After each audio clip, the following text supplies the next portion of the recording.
sweetest talk entertainment. Share and subscribe. Hey guys, welcome to Entertainment Talk Nation. This is Rob. This video, we're going to do a rewind review for Peter Jackson's King Kong.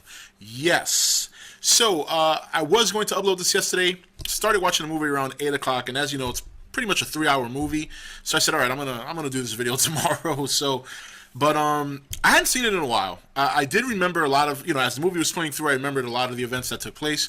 But this is a great movie. This is such an enjoyable movie. This movie, in my opinion, has all the elements of a movie or that a movie should have. You've got good drama. You've definitely got action. If you're a monster fan, you got plenty of that. And you even have a love story. A little odd one, a little unorthodox, but nonetheless a very, very touching love story, Beauty and the Beast, if you will. And this movie, there's some parts in it that are just so memorable for me. The insects. Oh man, the insects when they're in the pit and these insects start coming out and oh man, that part, I hate bugs. So I shouldn't say I hate bugs. So I actually like spiders very much. I think flying bugs bother me. And these bugs didn't really fly, but man, or when they had that one that they were playing volley with and they threw the guy up and they were stretching him and then they tossed him. Oh man, I'd never forget that scene. So, but, to recap the movie, I mean, you don't get to see Kong about an hour into the movie, maybe even a little more. It was a good stretch into the movie before you get to see Kong, which is not a bad thing. I like the scenes with, Driscoll and Ann, and, it's a good movie. It's an excellent movie. There's nothing not to like about this movie. Now, at this time this movie came out, Jack Black was, I don't want to say he was a big actor, but he was doing a lot of work. And I'm actually a huge Jack Black fan. So I was very, very happy with his performance in this movie. I thought, he was his normal kind of dorky self, but he also had those couple of scenes where you just was like, damn, dude, you're an ass.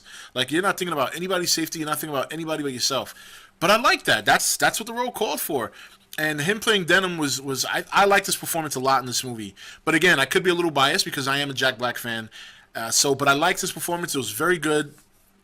I thought Adrian Brody obviously was very good as well. But yeah, so they obviously, it was during the Depression. Anne is a comedy performer. Where she works gets shut down. Tries to get a role with Jack Driscoll's, theater. And the guy keeps turning her down. Finally, he hands her a place to go and work at a burlesque for 25, people paid 25 cents to go in there, but to do some work at a burlesque theater, which, at that time was, during these times was very different. While you go to a strip club now, back then it was burlesque, and they might or might not be nude, but a lot of times they were just wearing, like, sexy lingerie.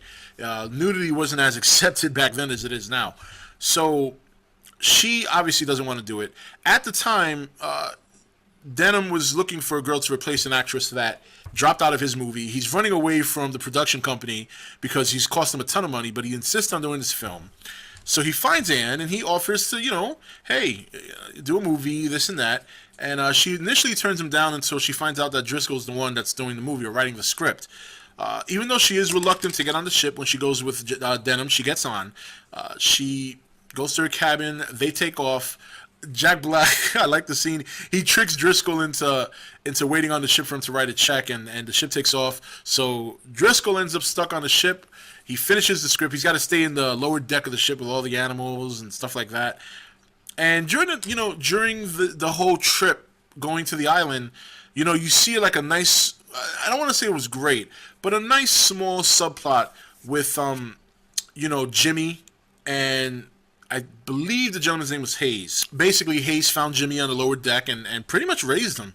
And that was a nice little tale between two shipmates that have like a father-son relationship, which was in between all the other stuff that was going on, and doing her acting job on a daily basis. Her and Jack begin to start to get a little warm up to each other, and finally they get to the island. In between all this, the authorities are still looking for Carl Denham. So just as the captain's about to turn the ship around, he takes off, and they end up caught in the fog. They get lost, and boom, they get to Skull Island. Driscoll, Denham, and his crew and Anne all get on there, get on the boat, get to the island, and boom, one man dies right off the bat. The other ones there's one more guy that gets murdered by a club to the head, and before you know it, the crew arrives, shoots the natives, or at least some of them. I mean, the sequence from the beginning up to this point is just so fantastic, and you haven't even seen Kong yet. So finally, the natives raid the boat at night. They kidnap Anne. Anne gets kidnapped, gets taken by Kong. So they send out a search party to find Anne. And during this time, a lot of great stuff. Like when Anne is under the trunk of the tree and you see the big ass bugs. Oh man, those things are this huge bugs. And she's got the T-Rex chasing her, and just when she thinks she loses it, she's laying on the log, and there's another one. And then, boom, another one from the distance. So you got like 3 T-Rexes. King Kong arrives, saves her ass. Obviously, a very famous scene that many of us thought Godzilla was going to do in the recent movie. He breaks the jaw of that one T-Rex. And, I know I'm jumping scene to scene here because this is a long movie. I don't want to, I kind of want to get to the meat and potatoes, but I do want to say the scene where she started performing for him and he starts laughing and he starts pushing her. I love that scene. That scene cracked me up the first time I saw it. But anyway, finally, after the whole bug scene that I spoke about in the early part of the video, Jack finally gets to Anne after the rest of the crew heads back to the ship. Sneaks in, gets caught, but kind of jumps on the wing of I guess they're like giant flying bats. And King Kong tracks him down. Carl Denham had the ship ready to capture Kong with all that chloroform that was on the ship because they also capture creatures and sell them to zoos and stuff like that. Before you know it, Kong's in New York and he's putting on a show, and he breaks out of the whole chain. He starts wrecking people. He throws that one chick, like he picks her up like, not saying her. It's crazy. And he breaks out and he starts causing havoc, wrecking cars, picking random women up and just tossing them because they're not Anne. Finally, Anne and Kong get reunited, and then look. Say what you will. It was a beautiful scene on that ice when they were just kind of hanging out together, and it was such a touching scene. And that's what I mean. This movie has a lot of elements that to complete a movie. Some drama, some action, and there's a love story. Whether you want to look at it from Anne and Kong or Anne and Jack Driscoll, there's a love story there. So finally, their little romantic evening gets cut off by the military, and before you know it, Kong is running off with Anne, and we all know the famous scene. He gets to the top of the entire Empire State Building, where he fights very valiantly and very bravely against the oncoming planes, but unfortunately succumbs to his wounds and takes quite a drop from the Empire State Building and meets his demise. And hence Carl Denham saying beauty killed the beast, and that's pretty much what happened. That's pretty much what happened. Fantastic movie. I love it. I think it's one of the better movies, and at the time it came out up to this point, it's just a touching story. It was a very, very touching story. I loved Kong's design, the way they did it, and the way they made it so that he's scarred. So when you meet him, you already know that he's had a rough life on the island, but he is the king of the island. Fine acting. Obviously, Adrian Brody did a fine job.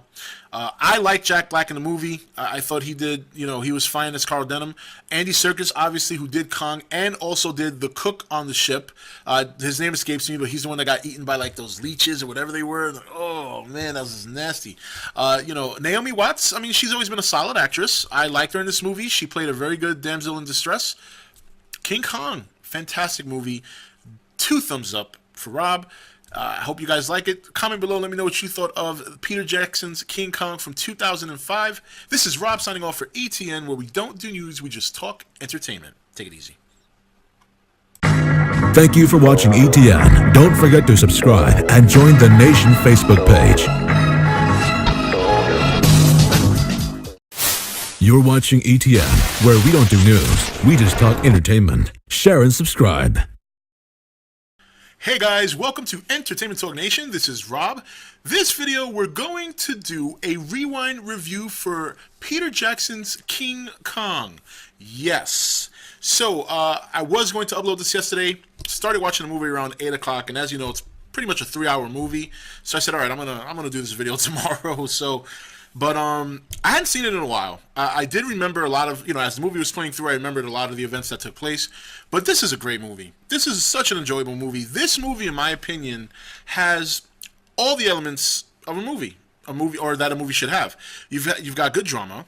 You've definitely got action. If you're a monster fan, you got plenty of that. And you even have a love story. A little odd one, a little unorthodox, but nonetheless a very, very touching love story, Beauty and the Beast, if you will. And, you know, this movie, there's some parts in it that are just so memorable for me. The insects. Oh, man, the insects, when they're in the pit and these insects start coming out oh, man, that part, I hate bugs. I hate bugs. So I shouldn't say I hate bugs. So I actually like spiders very much. I think flying bugs bother me.